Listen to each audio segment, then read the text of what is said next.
Bab meminta izin dari thayyib untuk perkahwinan dengan sebutan darinya, wal bikr, dan anak dara bisukut dengan diamnya. Baru ni kita sudah baca dah ni dah terjemah dah. Tak apalah terjemah lagi. Dengan sanadnya Imam Muslim meriwayatkan dari Abi Hurairah bahawa Rasulullah sallallahu alaihi wasallam bersabda, tidak boleh dikahwinkan al-ayyim. Al-ayyim yakni janda ataupun mengikut setengah-setengah pendapat lah. Setengah-setengah tu kata al-ayyim tu maknanya perempuan yang baligh hatta tustamar,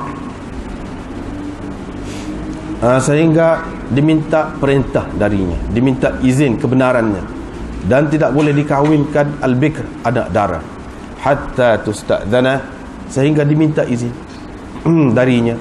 Mereka berkata, wahai Rasulullah, bagaimana izinnya, kebenaran dari anak dara itu bagaimana?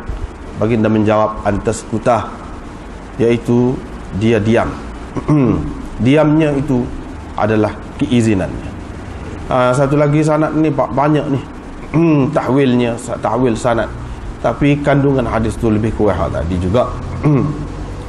Seterusnya ni riwayat dari Aisyah, dia berkata, saya telah bertanya Rasulullah sallallahu alaihi wasallam tentang gadis yang akan dikahwinkan oleh ahlinya, yakni ahli keluarganya, atau sta'maru, adakah gadis itu perlu diminta izin amla atau tidak? Maka Nabi sallallahu alaihi wasallam berkata kepadanya, yakni kepada Aisyah, ya, perlu diminta izin. Aisyah pun berkata, saya berkata kepadanya, fa innaha tastahyi, perempuan itu, gadis itu malu. Maka Rasulullah sallallahu alaihi wasallam bersabda, fadzalika idnuha, itulah keizinannya apabila dia diam. Satu lagi ni pun macam tu juga, riwayat daripada Ibnu Abbas bahawa Nabi sallallahu alaihi wasallam bersabda, al-ayyim ahaqqu bi nafsiha min waliha, janda lebih berhak terhadap dirinya dari walinya. Ataupun perempuan yang sudah baligh itu lebih berhak terhadap dirinya dari walinya. Wal bikru, dan anak dara perlu diminta izin untuk dirinya. Wa idnuha, keizinannya itu ialah sumatuha, diamnya. Qala na'am. Malik menjawab ya. Apabila Yahya ni kata kepada dia, adakah Abdullah bin Al-Fadl meriwayatkan dari Nafi' bin Jubair dari Ibnu Abbas begini-begini tadi? Malik berkata ya. Dengan sanadnya Imam Muslim meriwayatkan dari Ibnu Abbas bahawa Nabi sallallahu alaihi wasallam bersabda, ay as-sayyib ahaqqu bi nafsiha min waliha, seperti itu juga. Cuma tadi al-ayyim, ni as-sayyib satu dengan makna janda, satu lagi dengan makna perempuan yang sudah baligh. Nanti akan datang kita terangkan. Lebih berhak terhadap dirinya dari walinya, dan anak dara itu diminta izin, dan keizinannya ialah diamnya. Satu lagi pun begitu juga, as-sayyib ahaqqu bi nafsiha min waliyha wal bikr yasta'dhinuha abuha fi nafsiha, ayahnya perlu meminta izin untuk dirinya. Wa idnuha, keizinannya itu ialah diamnya. Wa rubbama qala, seringkali juga dia berkata, wasamtuha iqraruha, yakni dengan lafaz tu samalah dengan hal tadi. Samtuha, diamnya itu berarti pengakuan, persetujuannya. Bab tazwij, jawaz tazwij al-bikra as-saghirah, ini bab keharusan ayah mengahwinkan anak yang masih kecil, anak daranya yang masih kecil, anak perempuannya yang masih kecil. Dengan sanadnya Imam Muslim meriwayatkan dari Aisyah, katanya Rasulullah sallallahu alaihi wasallam telah mengahwiniku li sitti sinin, ketika berumur 6 tahun, dan baginda bersekedudukan ataupun bersamaku ketika aku berumur 9 tahun. Qalat, kata Aisyah, faqadimna al-Madinah, kami sampai di Madinah. Ketika itu aku demam, aku jatuh, aku terkena demam selama sebulan. Fawafa sya'ri Jumaimah, rambutku baru sampai ke paras telinga. Tiba-tiba Ruman datang kepadaku. Aku ketika itu sedang bermain jongkang-jongkik, urjuhah. Wa ma'i sawahibi, dan bersama-samaku ada kawan-kawanku. Fasarakhat bi, ibuku berteriak memanggil aku. Aku pun pergi kepadanya. Tidak tahu aku apakah yang dimaksudkannya, apakah kehendaknya. Dia pun memegang tanganku dan memperdirikan aku di hadapan pintu. Faqultu, aku berkata, hatta dhahaba nafsi, hingga hilang nafasi, hingga hilang kepenatanku. Fa adkhalatni baitan, beliau pun membawa masuk aku ke dalam rumah. Rupa-rupanya di dalam rumah ada beberapa orang perempuan Ansar. Mereka pun berkata, alal khairi wal barakah, engkau mendapat kebaikan dan keberkatan. Wa ala khairi ta'ir, dan engkau paling bertuah. Fa aslamatni ilaihinna, ibuku pun menyerahkanku kepada mereka. Mereka pun membasuh kepalaku dan memperbaiki keadaanku. Yani aslahnani, memakaikan pakaian yang cantik lah kepadaku. Falam yaru'ni, tidaklah mengejutkan aku kecuali Rasulullah sallallahu alaihi wasallam sendiri. Pada waktu duha, fa aslamnani ilaihi, mereka pun menyerahkan aku kepadanya, yakni kepada Rasulullah. Dengan sanadnya Imam Muslim meriwayatkan dari Aisyah, katanya Nabi sallallahu alaihi wasallam mengawiniku ketika berumur 6 tahun dan bersamaku ketika aku berumur 9 tahun. Dengan sanadnya Imam Muslim meriwayatkan dari Aisyah bahawa Nabi sallallahu alaihi wasallam mengawininya wahia bintu sab'i sinin, ketika dia berumur 7 tahun, dan dibawakan dia kepadanya, yakni kepada Nabi sallallahu alaihi wasallam ketika berumur 9 tahun. Ketika itu permainannya masih lagi bersamanya, permainannya, anak-anak patungnya masih lagi ada bersamanya. Wa mata anha, Nabi sallallahu alaihi wasallam mati meninggalkannya ketika beliau berumur 18 tahun.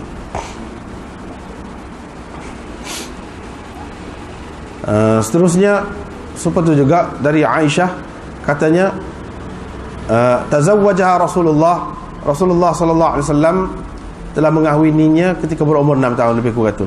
Wa bana biha wa ya bintu tis'in wa mata anha, sama dengan tadi.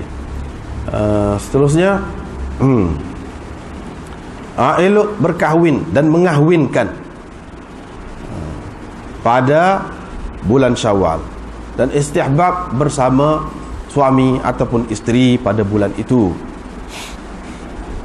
Dengan sanadnya Imam Muslim meriwayatkan dari Aisyah, katanya Rasulullah sallallahu alaihi wasallam telah mengahwiniku pada bulan Syawal dan bersamaku pada bulan Syawal juga. Siapakah dari isteri Rasulullah sallallahu alaihi wasallam yang lebih bertuah dariku di sisinya? Qala, kata perawi, wa kanat Aisyah suka memasukkan, yakni membawa anak-anak perempuannya pada bulan Syawal. Yakni dalam perkahwinan lah pada bulan Syawal. Itu saja hadisnya.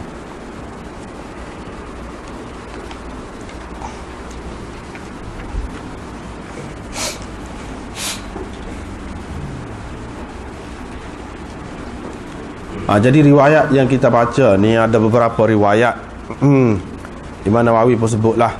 Ada juga yang bunyi macam tadi, al-ayyim la tunkahul ayyim hatta tusta'mar.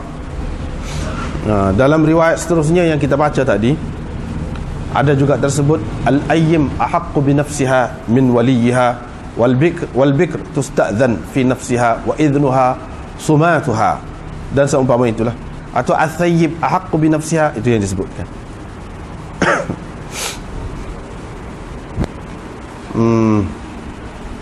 Apa makna semua ni? Di satu pihak nampak tidak boleh dikahwinkan al-ayyim. Apa makna al-ayyim tu? Satu, makna tidak boleh dikahwinkan. Yang keduanya, tidak boleh dikahwinkan dia sehingga diminta izin. Makna orang lain yang mengahwinkan dia tu, bukan dia sendiri. Tapi dalam riwayat yang kita baca kemudian tadi, dalam bab ni juga, iaitu al-ayyim ahaqqu bi nafsiha min waliyiha. Ayyim janda ataupun perempuan yang baligh lebih berhak terhadap dirinya dari walinya. Lebih berhak terhadap dirinya dari walinya.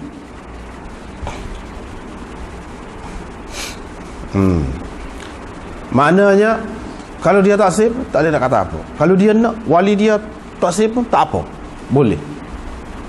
Itu masalahnya. Sebab tu kita terjemah tadi dua, mengikut selera masing-masing. Selera dua golongan. Cuma wal bikru tusta'maru wa idnuha sukutuha, hak tu sesuai lah. Kalau dengan makna yang pertama tu al-ayyim tu dengan makna janda, lawan dia yang anak dara, kena minta izin juga. Izinnya iaitu diam dia. Tapi bagi golongan yang kedua yang mengatakan ini tidak khusus dengan janda, yang pertama mana perempuan yang balik. Jadi maksud anak dara ni yang perlu diminta izin dia tu diam dia, yang ni hak bawah umur. Dia takwil lagu tu. Ataupun anak dara yang tak berapa cerdik lah, kita kata. Tak berapa cerdik. Bukan semua anak dara. Dia takwil gitulah. Baiklah, kita tengok apa yang disebutkan oleh Imam Nawawi di bawah tu. Qala al-ulama, kata dia, ulama berkata al-ayyim di sini dengan makna as-sayyib, janda. Sebagaimana ditafsirkan oleh riwayat yang lain yang telah kita sebutkan tadi. Ada dalam riwayat yang lain disebut as-sayyib di tempat al-ayyim tadi. Maknanya janda lah, kira-kiranya. Mengikut setengah-setengah orang. Lepas tu dia sebut ayyim ni ada banyak makna. Ada lagi makna lain selain daripada makna janda tu. Seterusnya sumat, tak apalah tu dia tu makna diam. Qadhi Iyad berkata, ni Imam Nawawi petik dari Qadhi Iyad, iaitu ulama berbeza pendapat tentang yang dimaksudkan dengan ayyim di sini.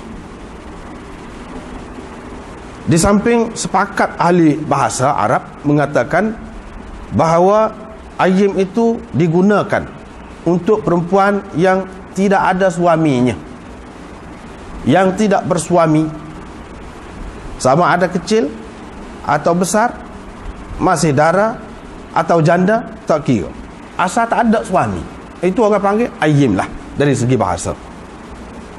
Yang ni perempuan yang tidak bersuami, dia janda kah, tidak janda kah, besar kah, kecil kah, tak kira, asalkan dia tidak ada suami. Pernah ada suami kah, sekarang ni tidak ada suami, orang panggil ayyim dari segi bahasa. Ini pendapat Ibrahim Al-Harbi, Ismail Al-Qadhi dan lain-lain ahli-ahli bahasa. Lepas tu dia sebut rajulun ayyim. Perkataan ayyim ini dari segi bahasa dia, rajulun ayyim, imra'atun ayyim, maknanya kedua-duanya boleh guna. Bukan untuk perempuan saja ayyim ni, untuk lelaki pun boleh. Yang ni lelaki yang tidak beristeri. Yang tidak beristeri, tak kira lah dia tu sudah beristeri kau dulu ataupun belum lagi, tak kira. Itu ayyim belaka. Lepas tu Qadhi Iyad kata, kemudian ulama berbeza pendapat tentang apakah yang dimaksudkan di sini al-ayyim di sini dalam hadis-hadis yang kita baca saat ini. Ulama Hijaz dan fuqaha Hijaz semua sekali mengatakan yang dimaksudkan dengan sayyib di sini, yang dimaksudkan dengan ayyim di sini ialah as-sayyib, iaitu janda. Yang ni orang yang sudah pernah berkahwin. Itu janda. Mereka beristidlal, berdalil dengan hadis yang lain sebagai mufassir kepada riwayat ni, iaitu sayyib. Dalam riwayat yang satu lagi kita bacakan tadi, as-sayyib dia sebut. Jadi riwayat itu menjelaskan makna al-ayyim di sini. Al-ayyim ni boleh pakai banyak, tapi kalau as-sayyib ada sebut dalam riwayat lain. Ini menunjukkan makna al-ayyim ni maknanya janda. Sebab apa dalam riwayat lain ada sebut as-sayyib. Kemudian itu yang pertama, dalil yang pertama. Yang kedua, disebutkan al-ayyim di sini fi muqabalati, yang ni setentang sekali dengan disebut anak dara. Anak dara lawannya janda lah. Sebab wal bikru dia sebut sebab tu, la tunkahul ayyim hatta tusta'mar wa la tunkahul bikru. Jadi lawan kepada anak dara ialah janda. Kalau kita kata al-ayyim tu makna semua sekali, termasuk anak dara, apa makna al-bikru pula selepas tu? Itu dalil yang kedua. Yang ketiganya, kebanyakannya dalam bahasa digunakan ayyim ni dengan makna sayyid, dengan makna janda. Ini yang tersebut di sini. Sedangkan ulama-ulama Kufiyun dan Zufar berpendapat ayyim di sini ialah setiap perempuan yang tidak bersuami, sama ada dia masih dara ataupun janda. Mengikut bahasa Arabnya memang begitu.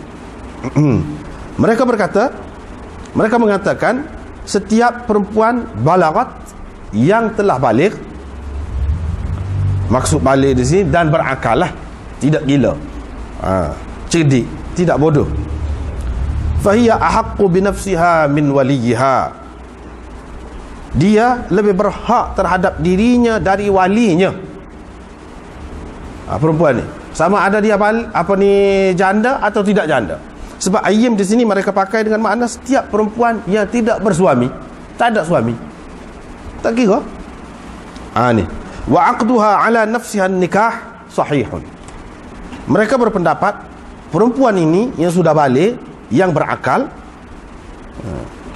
dia akad nikah untuk diri dia sendiri. Sahih nikahnya itu. Sah. Dia boleh akad nikah untuk diri dia sendiri.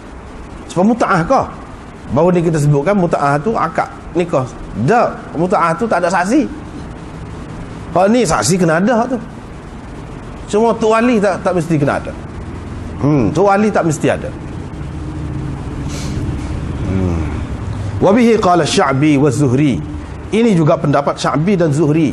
Mereka mengatakan wali bukan merupakan rukun yang menentukan sah nikah. Ini yang disebutkan dalam.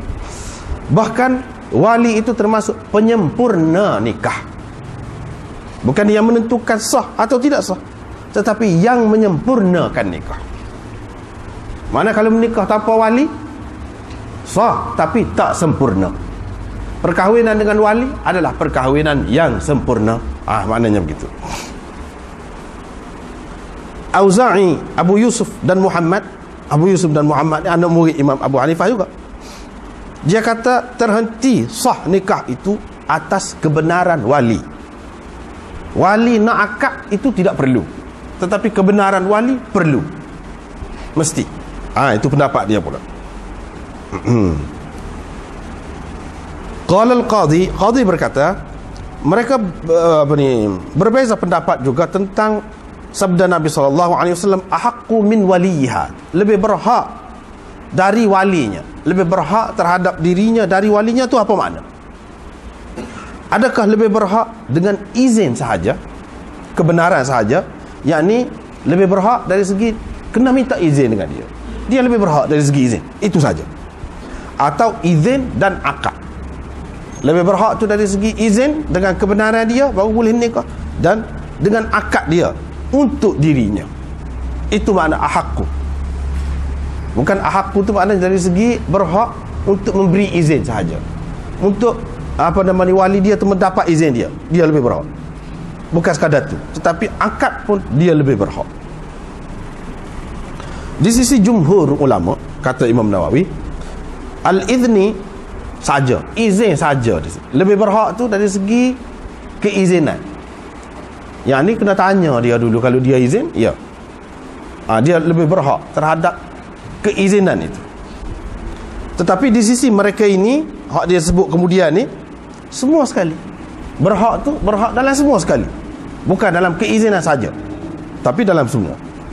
Wa qauluhu, dan sabda Nabi SAW, ahaqqu bi nafsiha, lebih berhak terhadap dirinya, boleh membawa beberapa arti dari segi lafaznya, iaitu yang dimaksudkan di sini ahaqqu min waliha fi kulli syai'in min aqdin wa ghairihi kama qalahu Abu Hanifah wa Dawud. Mana yang dimaksudkan di sini lebih berhak dari walinya dalam segala perkara, sama ada berupa akad ataupun selainnya, semuanya lebih berhak. Itu Ini pendapat Abu Hanifah dan Daud Zahiri. Dan boleh juga ia berarti ahqqu min waliha, lebih berhak birridha, lebih berhak dengan keredaan. Yakni tidak boleh dia tu dikahwinkan sehinggalah dia menyebutkan dengan mulut dia tentang keizinan dia. Dari segitu. Berbeza dengan anak dara. Kerana benar. Walakin tak apa. Berbeza dengan anak dara. Anak dara ni tidak perlu dia sebut. Tak perlu. Jadi lebih berhak dari wali dia ni dari segi kena dia sebut. Kalau dia tak sebut tak jadi. Tak boleh. Wali nak akad pun tak jadi. Tapi kalau anak dara dia tidak sebut pun, kalau wali akad boleh. Itu maksudnya. Tetapi kata dia, oleh kerana sahih hadis, la nikaha illa biwaliyin, tiada nikah melainkan dengan wali. Di samping lain-lain hadis lagi yang menunjukkan syarat wali itu, yang menunjukkan wali itu merupakan syarat. Ta'ayyana al-ihtimalu tsani, sudah pastilah makna hadis ini ialah mengikut makna yang kedua. Yang ni makna yang kedua tu lebih berhak dari segi kebenaran saja, bukan dalam segala-gala. Sebab apa? Sebab Nabi SAW kata tidak ada nikah melainkan dengan wali. La nikaha illa biwaliyin, tiada nikah melainkan dengan wali. Maknanya tidak sah nikah melainkan dengan wali.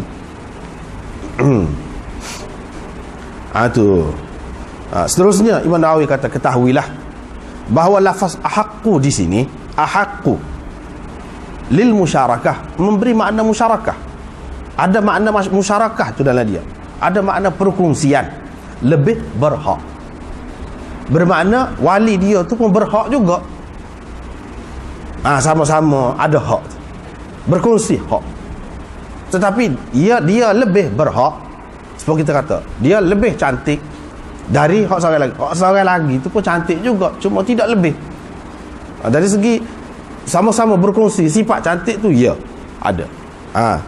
Dia kata, jadi makna je di sini, annalaha fi nafsiha fin nikah haqqan wa li waliha haqqan wa haqquha awkadu min haqqihi. Makna dianya, untuk mengahwinkan dia tu, dia sendiri ada hak, dan wali dia pun ada hak. Tetapi hak dia lebih kuat dari hak walinya. Dengan arti, kalau wali dia mahu mengahwinkan dia dengan orang yang layak, dengan orang yang kufu dengan dia, ya sudah layaklah dengan dia, dan dia tak mahu, katakanlah lam tujbar, tidak boleh dipaksa dia supaya bernikah. Tak boleh. Itu pasal apa? Pasal dia lebih berhak. Tak boleh dipaksa. Kalau dia mahu berkahwin dengan kufu, dengan orang yang sudah layak dengan dia, tiba-tiba wali tak mahu, wali dipaksa, mesti kena nikahkan dia. Boleh dipaksa, yang ni mahkamah lah paksa dia, pihak pemerintah paksa dia. Fa in asarra zawwajaha al-qadhi, kalau wali dia tu tak sah juga, tak sah menikah juga, qadhi boleh mengahwinkan anak dia tadi. Hak tadi. Sebab apa? Sebab dia lebih berhak terhadap dirinya. Itu makna lebih berhak. Ini menunjukkan kekuatan haknya dan berat hak dia tu berbanding hak wali dia. Adapun sabda Nabi SAW fil bikri, tentang anak dara, wala tunkahul bikru hatta tustamara, mereka berbeza pendapat pula tentang maknanya. Imam Syafi'i, Ibnu Abi Layla, Ahmad, Ishaq dan selain mereka mengatakan isti'zan fil bikr, minta izin dari anak dara ni memang diperintah, disuruh minta izin. Kalau wali itu ayah ataupun datuk, maka isti'zan, minta izin itu mandub, sunat. Sekiranya ayah atau datuk tadi mengahwinkan anak dara dia tu tanpa izinnya, sah nikah itu. Dia kata likamali syafqatihi, kerana wali ni, ayah ataupun datuk ni, dia betul-betul sayang dia tu sungguh kepada anak dia ataupun cucu dia ni, tidak main-main. Tentulah dia kahwinkan itu ada kebaikan. Kalau orang lain, wali-wali hak lain selain daripada ayah dan datuk, wajib minta izin. Bukan sunat, tapi wajib minta izin. Dan tidak sah mengahwinkan dia sebelum minta izin. Tidak sah nikah. Ini pendapat Syafi'i, Auza'i dan Abu Hanifah. Dan selain dari mereka berdua, dari ulama-ulama Kufiyin, mengatakan wajib minta izin dengan semua anak dara yang baligh. Wajib. Ayah pun kena minta izin, datuk pun kena minta izin kalau anak dara tu sudah baligh. Jadi hak tadi minta izin tadi, wala tunkahul bikru hatta tusta'zana. Bikru di sini maksudnya hak baligh tak boleh anak dara, kena minta izin. Hak tidak, hak tak payah minta izin, gapo dia? Iaitu hak bawah umur. Ni mengikut mereka ni pula. Dia tak ada sebutlah sini. Dia tak ada sebut. Hak bawah umur, hak kecil lagi. Hak tu tak payah minta izin. Mengikut demon ni. Ataupun hak gila, anak dia hak gila, hak bodoh ke, tak payah minta izin. Tapi kalau yang baligh dan berakal, wajib minta izin. Tak kira ayah ke datuk ke, tak kira. Mengikut demon ni. Adapun sabda Nabi sallallahu alaihi wasallam tentang bikr, anak dara ni, izinnya iaitu diamnya, zahirnya menunjukkan umum pada setiap anak dara dan pada setiap wali, dan diamnya itu memadai secara mutlak. Inilah pendapat yang sahih, kata Imam Nawawi. Tetapi sebahagian dari ashab kita mengatakan wali itu kalau ayah ataupun datuk, maka izinnya, minta izin dia tu mustahab dan memadai kalau dia diam. Tapi kalau orang lain, mesti kena dia sebut. Kalau tak sebut tak boleh. Kalau dia tak boleh. Kalau orang lain, ni dia sebut kena. Kerana dia malu kepada ayah dan datuk lebih daripada orang lain. Sebab apa yang dia tak sebut tadi? Dia diam sebab dia malu. Sebab tu kalau ayah datuk malu, tapi kalau orang lain tidak. Dengan sebab tu kena sebut, tak boleh diam.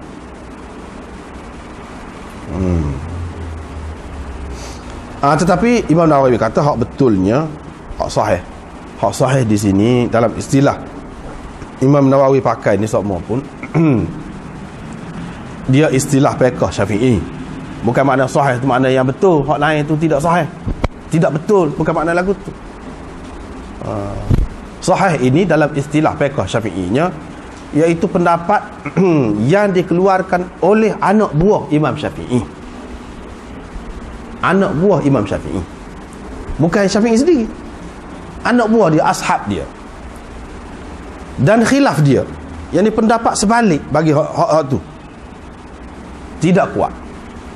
Tidak kuat. Itu orang panggil sahih.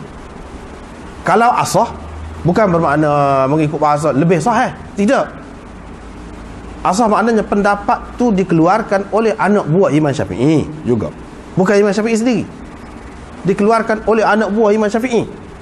Tetapi khilaf dia tu, khilaf bagi pendapat tu, maknanya pendapat sebalik daripada hak tu, kuat juga.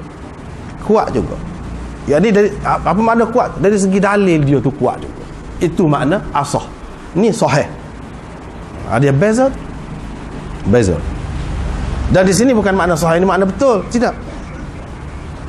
Was-sahih alladhi alaihi al-jumhur, pendapat yang sahih yang mana yang dipegang oleh jumhur ialah sukut diam itu memadai untuk semua wali, bukan ayah dan datuk saja, tidak. Semua wali memadai diam. Artinya hak sebalik ni hak dia kata hak sahih. Hak sebaliknya, yang ni kalau diam tu tidak memadai untuk semua, hanya memadai untuk ayah dan datuk. Kalau untuk orang lain, wali-wali yang lain tak memadai.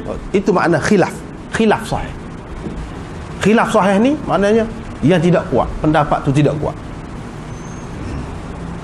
Tidak kuat dari segi dalil dia, sandaran dia.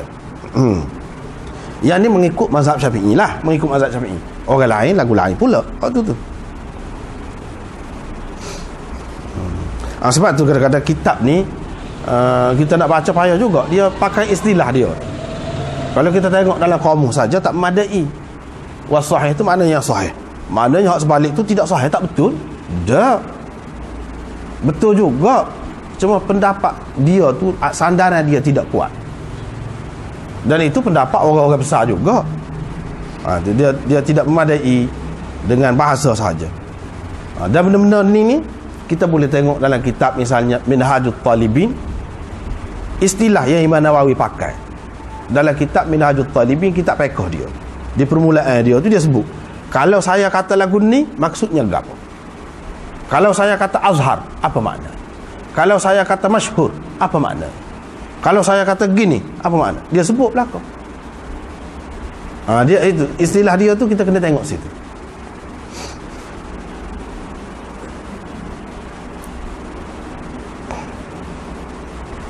Sebab tu kitab Minhajut Talibin tu banyak pula syarah dia nya. Banyak. Nak hurah tu. Yang dikatakan tak kuat tu tak kuat lagu mana? Khilaf dia tidak kuat. Tak kuat dari segi mana? Yang khilaf dia kuat tu, asah tu khilaf dia kuat tu, kuat dari segi mana? Panjanglah syarah. Sebab itulah Mughnil Muhtaj, Tuhfatul Muhtaj, dan banyak lagi hak lain-lain lagi, Nihayatul Muhtaj, dan Mahalli. Itu semua syarah kepada apa ni? Minhajut Talibi. Syarah kepada Minhajut. Bukan main, banyak kita syarah. Sebab nak hurah sani benda-benda sani. Jadi kalau orang tak ngaji payahkanlah. Dia tak tahu istilah tu. Hak ni duk bawa hak tu istilah tu. Sini ni.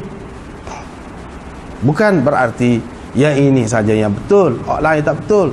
Yang kita sebut tu, kadang-kadang orang kita dia tidak faham istilah-istilah lagu tu. Apabila ada dalam kitab Imam Syafi'i saja, dia kata Imam Syafi'i sendiri pegai lagu tu misalnya.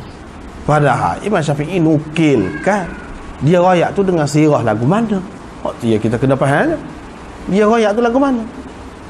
Faham orang-orang tak faham, dia kata Imam Syafi'i sendiri kata. Dalam kitab dia ada. Sebab tu anda tak apa percaya, nak tengok dulu. Nak tengok. Takut-takut dia faham lagu lain. Berapa banyak dah macam bau ni kan kita sudah tengok.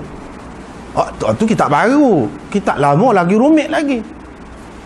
Kitab baru Yusuf Qardawi tu, Fatawa Mu'asirah tu, dia menyebutkan tak ada ni apa nama ni imsak ni. Sebelum subuh tu tak ada imsak. Tiba-tiba penterjemah ni beberapa orang kan. Terjemah dia menggambarkan Yusuf Qardawi ni macam supaya orang tempat kita, orang duduk amal. Imsak tu ada. Padahal Yusuf Qardawi jelas sebut buat kau dia tu tak faham ibarat kitab. Itulah keliru.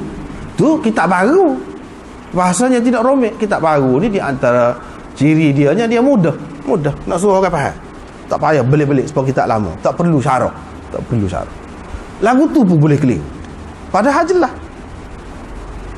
Inilah yang susahnya. Kita masalah duduk situ. Baiklah.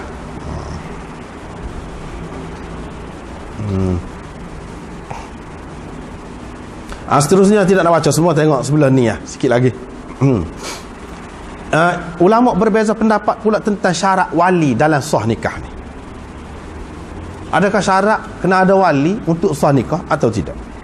Malik Syafi'i mengatakan disyaratkan. Mana syarat?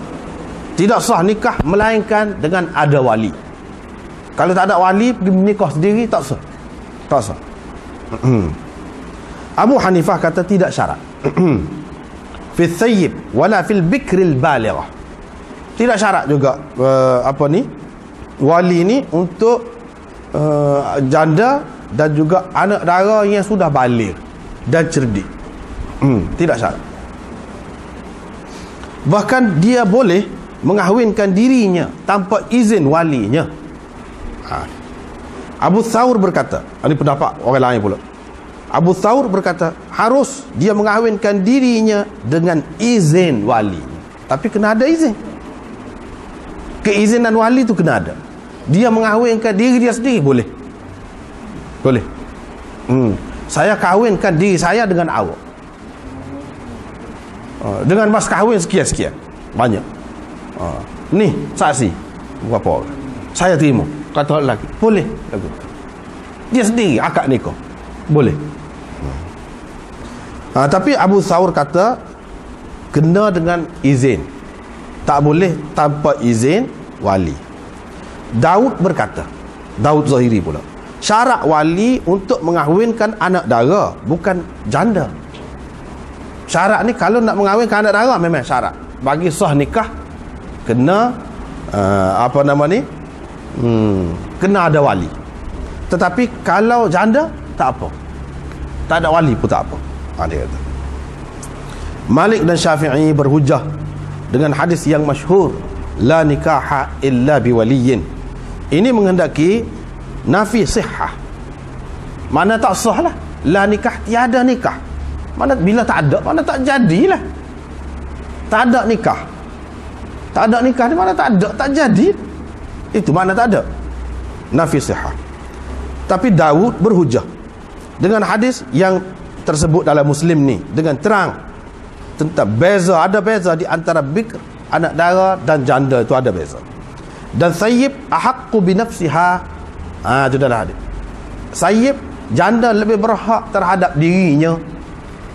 Anak dara dia tak ada sebut lagu tu. Daud Zahiri kata. Dengan sebab itu Daud ni kata kalau janda tak perlu, tidak syarat ada wali untuk berkahwin. Tapi kalau anak dara, ya. Lepas tu dia jawablah pula. Bagi mazhab Syafi'i, dia jawab, ashab kita jawab, dia kata ahakku, maknanya ahakku tu mana? Dia berkongsi dalam hak, dengan arti dia tidak boleh dipaksa janda itu.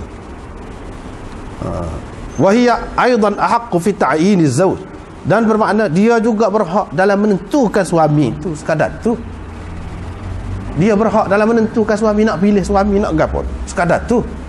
Bukan wali dia tu tak ada hak langsung. Hak wali dia yang mana? Dari segi akad nikah tu. Tidak sah akad nikah tu melainkan dengan ibarat, orang panggil, ataupun lafaz wali. Wali kata, aku nikahkan anakku, ataupun siapa-siapa lah, hak di bawah dia tu, dengan engkau, dengan mas kahwin semuanya. Kalau perempuan kata lagu tu, tak jadi. Dia mengikut Malik dan Syafi'i, tak jadi. Dia kena lafaz tu tubik dari mulut. Izin saja tak jadi. Izin saja tak jadi. Dia kena tubik dari mulut dia. Sama ada dia wakil ke, tubik daripada mulut dia jugalah. Wakil ke tak cara, ataupun dia akad sendiri ke, tak kira lah tu.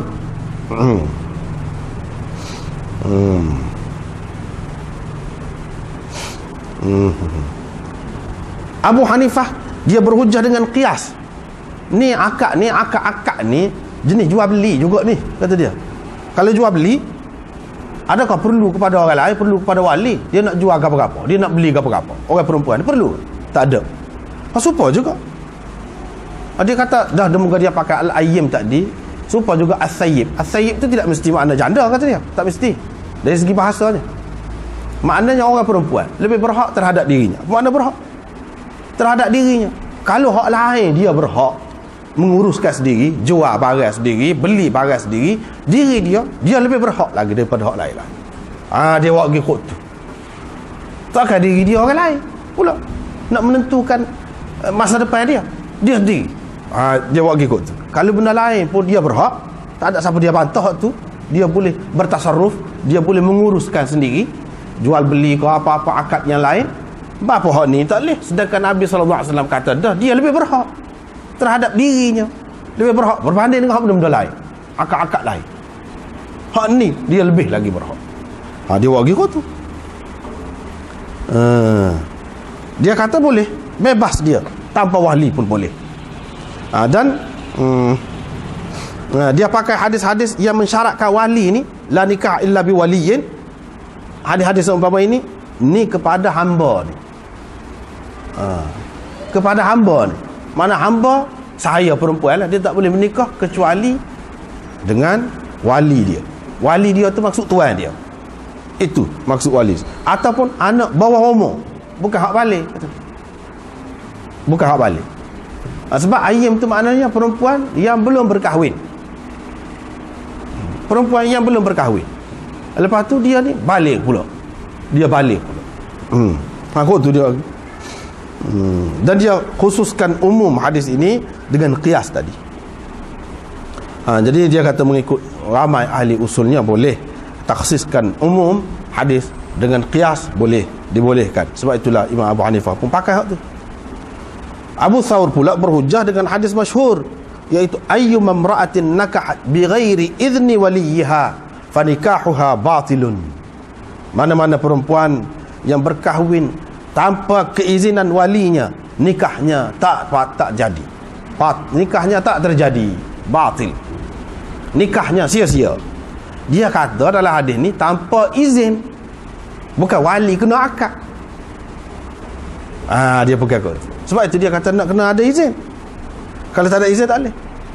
Sebab dalam hadis ni kata tanpa izin. Lepas tu hadis kata wali akad ke apa, itu lebih baik. Bukan makna menentukan sah atau tidak sah. Dari segi sah dah. Asalkan wali tu izin, sah.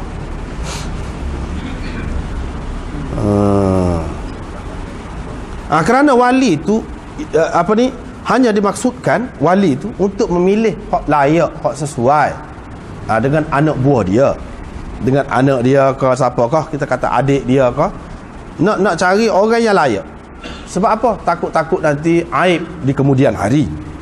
Dan ini tercapai dengan keizinannya. Bila dia izin tu kat mana dia tahu dah lah tu sesuai.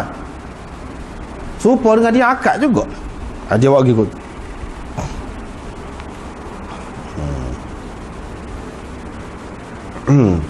Itulah dari segi dalil-dalilnya. Tapi Nawawi sebut sebahagiannya lah, sebahagian. Dari segi hak lain lagi, hak kuat lagi, dia tidak sebut dalil-dalil di sini. Hak daripada Quran.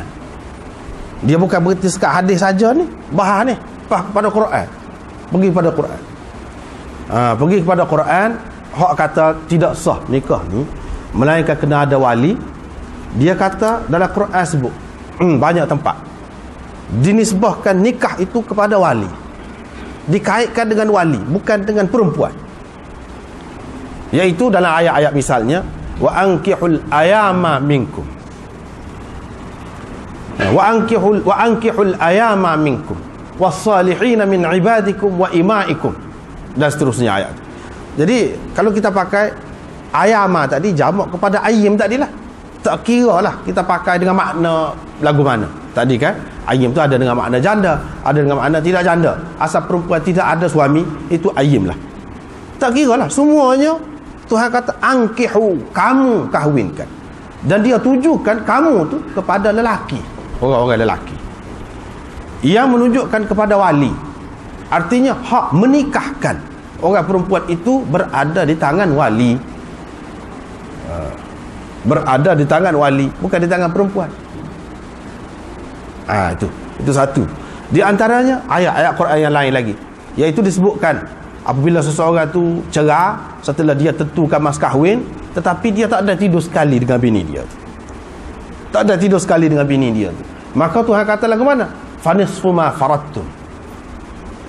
Perempuan itu berhak mendapat separuh dari mas kahwin yang telah ditentukan, yang di dalam akad itu. Illa an ya'funa aw ya'fu alladhi biyadihi 'uqdatun nikah. Dia kata kecuali kalau mereka tu situ maksudnya perempuan hak menikah sana, memaafkan. Dia kata tak payahlah, separuh tak payah, moga tak ada nikah juga, akad saja semua orang tahu, moga tidak duduk sekali semua orang tahu. Jadi mas kahwin sebut tu tak payahlah, separuh pun tak payah buat kita. Dia kata kecuali kalau mereka memaafkan ataupun dimaafkan oleh orang yang di tangannya terletak uqdatun nikah, simpulan nikah, pengikat nikah itu. Siapa dia?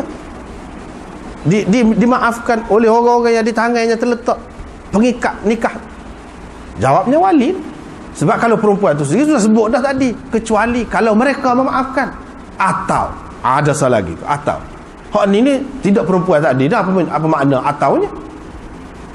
Maknanya yang boleh memaafkan juga iaitu wali.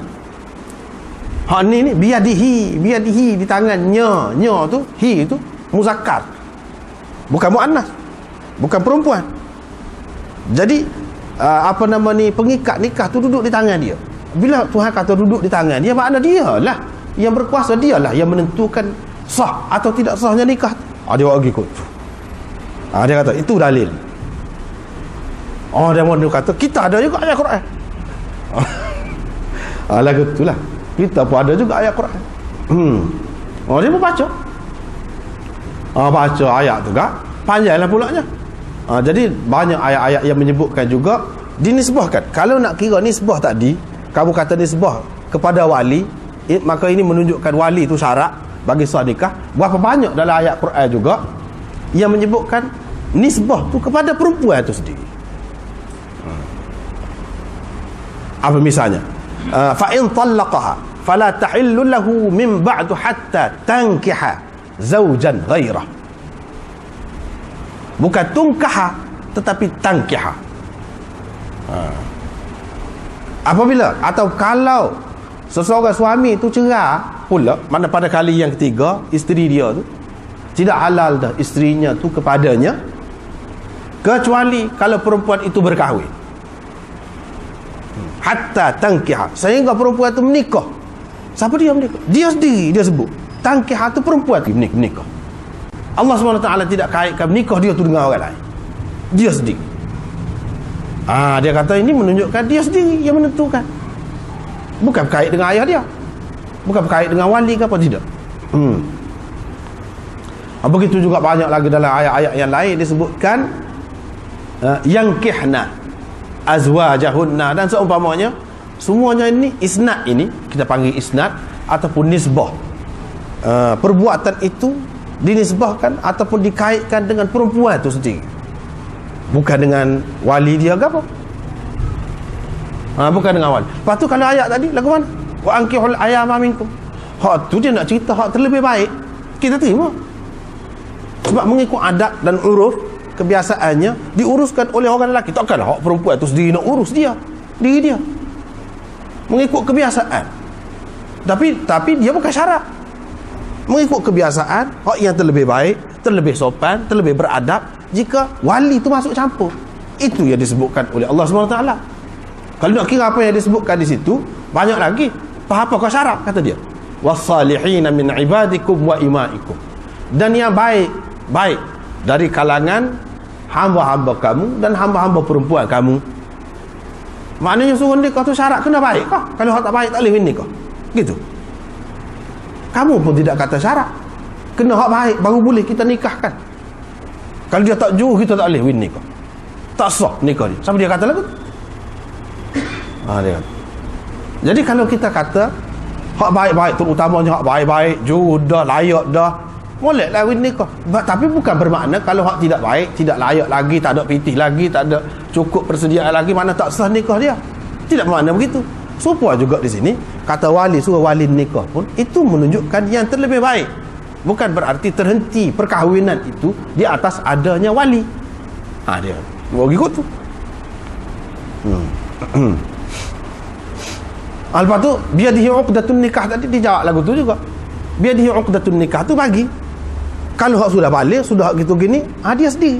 Kalau hak tidak balik, hak tidak gapo-gapo, hak tak cerdik gapo, tu wali dia lah. Dia bagi lagu tu. Dia bagi lagu tu. Jadi sama-sama sedap tu. Tak boleh nak kata ke muka aku lah. Kita kata dari segi hujah tu. Lepas tu banyak lagi lah dalil masing-masing itu. Banyak lagi berupa hadis dan athar. Banyak. Banyak sekali. Ibnu Abbas di antara sahabat, begitu juga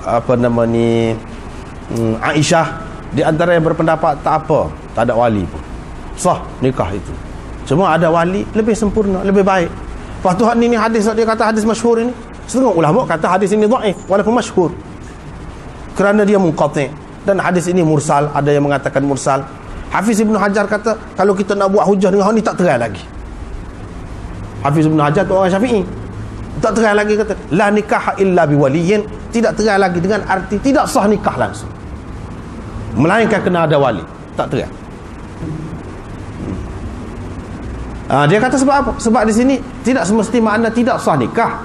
Boleh jadi ia bermakna tidak sempurna nikah. Boleh jadi tidak sempurna nikah, melainkan dengan adanya wali. Tidak sempurna. Kalau nak kata tak jadi langsung, ni pasal dia kata la nafi jenis. Itu perbahasan dari segi nahwu. La nafi jenis maknanya tak jadi langsung. Nikah kok mana-mana pun tak jadi. Mesti kena ada wali. Dia mau tu kata kalau kita nak terima apa hadis itu, ada dah wali. Siapa dia? Dia sendiri wali. Dia sendiri. Sebab tu dia kata al-ayyim ahaqqu bi nafsiha min waliha, sebab dia jadi wali dah. Boleh juga pakai hadis tu. Kalau iya nak kata, ada juga wali. Hak tak bolehnya kalau tak ada langsung wali. Misalnya hak gila, nak kahwinkan diri dia sendiri, tak boleh, dia perlu wali. Hak tu. Hak bodoh, dia nak menikah, tak boleh, kena ada wali. Hak tu. Tapi kalau perempuan yang cerdik, dia wali. Dalam riwayat yang lain ada sebut waliyu nafsiha, bukan ahaqqu bi nafsiha, tetapi wali kepada dirinya. Al-ayyim waliyu nafsiha. Perempuan yang balik, yang cerdik tu wali kepada diri dia sendiri. Ada sebut lagu tu. Jadi bila sebut wali, ada wali dah tu. Apa tak boleh nikah? Hak tak boleh nikah ni kalau tak ada wali langsung. Tu ada dah wali dia sendiri. Dia buat pergi kot tu. Ataupun dengan arti la nikah illa bi wali, tidak sempurna nikah. Tidak sempurna nikah. Dengan arti nikah tu jadi tak sempurna. Tak sempurna ni makna jadi. Bukan tak ada langsung. Ada tapi tak sempurna, tak comel, tidak sopan. Kita bukan ada cara bahasa sopan, kau pasal beradab, kau pasal gapo ni, tidak. Nak cara dari segi sah kau tidak sah. Waktu dari segi sopan semua terima, memang semua terima. Dari segi lebih baik semua terima. Kena ada wali waktu. Kena ada wali. Serupa dia kata. Sebab itulah orang dia bahas panjang lah pula ni. La salata illa bi fatihatil kitab. La salata illa bi fatihatil kitab. Tiada sembahyang melainkan dengan fatihatil kitab. Kena baca Fatihah. Sembahyang orang lain kata, Imam Syafi'i kata tak sah sembahyang kalau tidak baca Fatihah. Tak sah. Sebab apa? La salata illa bi fatihatil kitab. Nafi di situ memberi arti tidak ada sembahyang. Orang panggil sembahyang gapo? Tak kira lah. Orang panggil sembahyang. Sebab dia nafi jenis sembahyang. Tidak ada sembahyang. Sembahyang sunat kah? Sembahyang fardu kah? Sembahyang seorang diri kah? Sembahyang sebagai makmum kah? Sembahyang sebagai tu imam kah? Sembahyang baca derah kah? Sembahyang baca kah? Tak kira. Kena baca semacam. Dia pegang dengan hadis tu. Demo ni pula kata tak, dia bukan memberi makna tidak sah, memberi makna tidak sempurna sembahyang. Kalau dengan makna tak sah sungguh, apa ya beza pendapat pula tu? Imam Malik kata kalau tak imam baca derah tak payah baca Fatihah. Kalau semua sembahyang tak jadi kecuali kena baca Fatihah, makmum pun kena baca jugalah. Ni apa? Tak apa pula. Situ. Dan Imam Malik pernah kata tak payah. Serupa juga Imam Ahmad. Dia kata kalau tu imam sudah baca derah, kita tak baca Fatihah. Bahkan dia larang baca Fatihah. Larang. Dia pegang dengan beberapa hadis lah. Adalah kalau kita mengaji hadis ni akan jumpa lah. Larang. Nabi SAW larang. Mali unaza'ul Quran. Kenapa orang duk berebut dengan aku Quran? Badi duk baca. Aku baca, dia baca kata. Apa? Dia kata. Di antara hujah dia ni hak tu lah. Sebab itu Imam Malik dalam Muwatta' dia pun kata lagu tu. Kalau tu imam baca derah, tak baca. Tapi kalau dia berimam, tu imam dia baca qah, dia kena baca. Dia kata. Imam Abu Hanifah kata baca qah, kau baca derah, kau tak cara. Hak kata la salata illa bi fatihatil kitab tu kepada tu imam, kata dia. Kalau makmum, tu imam baca derah, kau baca qah, kalau dia tak baca qah, satu duduk senyap. Sah sembahyang dia. Sah sembahyang. Duduk senyap. Sebab apa dia kata tiada sembahyang di situ dengan arti tiada sembahyang yang sempurna. Dia pegang dengan hadis dia lah. Dalam Muwatta' Imam Malik, banyak lagi dalam kitab-kitab lain, dalam Tirmizi ada berlaku. Iaitu Nabi SAW ajar orang tu sembahyang gini. Kalau kamu buat lagu ni, di antaranya baca Fatihah gapo tu lah. Di antaranya tu makninah gapo. Kalau kamu buat macam ni, sempurna sembahyang. Tapi kalau engkau kurangkan mana-mana sesuatu dari yang tersebut tadi, maka engkau telah mengurangkan sembahyangmu. Kurang sembahyang. Bukan makna hilang langsung sembahyang. Dia bagi kot. Serupa juga sini. La nikah illa bi waliyin. Tiada nikah melainkan dengan wali.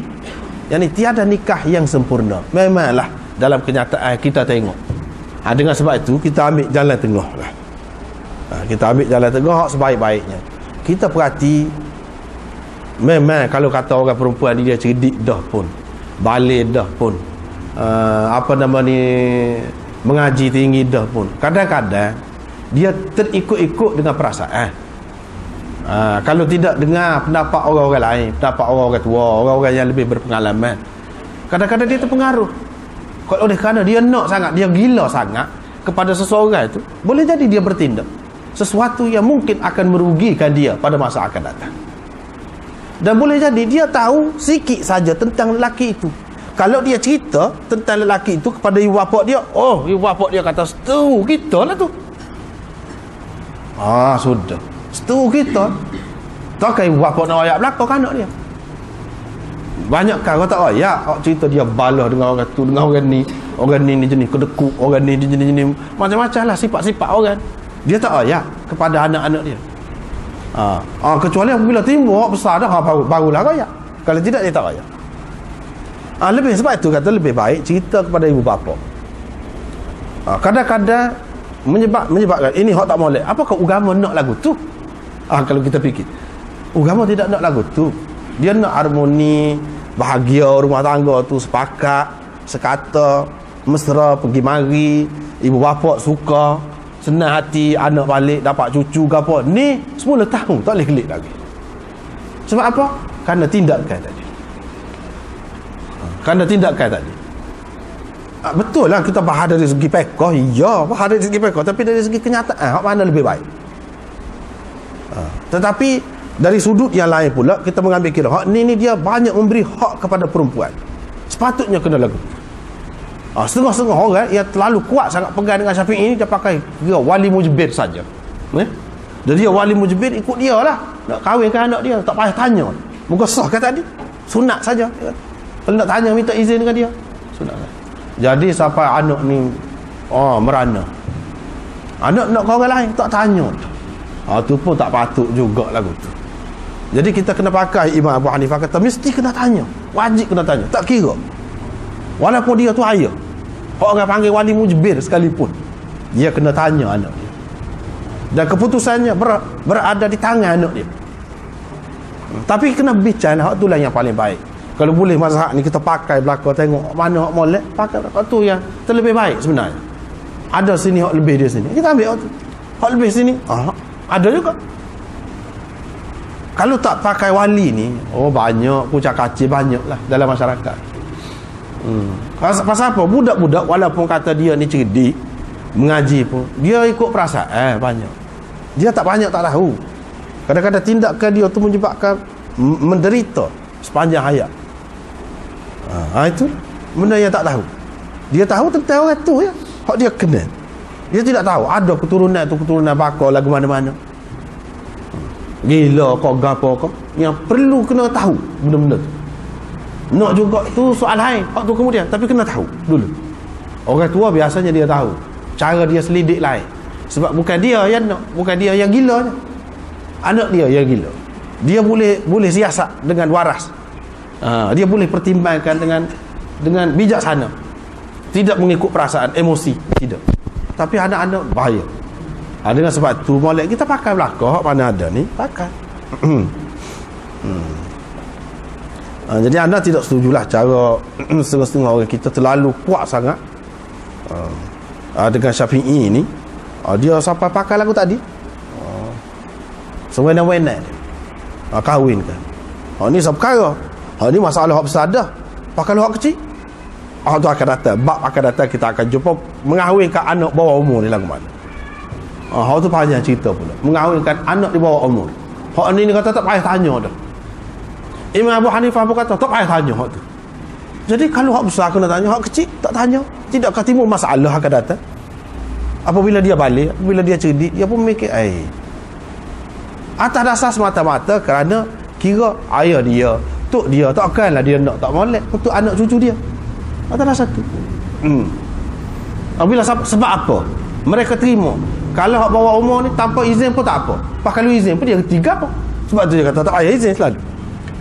Sebab apa? Puncanya kerana ada hadis. Hak ni Aisyah menikah umur 9 tahun. Tu punca. Dan anak asal kena bahas panjang waktu tu. Kena bahas panjang. Sebab apa kalau tidak tak jeli ramal tak jeli ramal. Jadi hak ni selepas ni dah hak ni nya. Tak boleh kita berhenti sekat tu. Wallahu a'lam.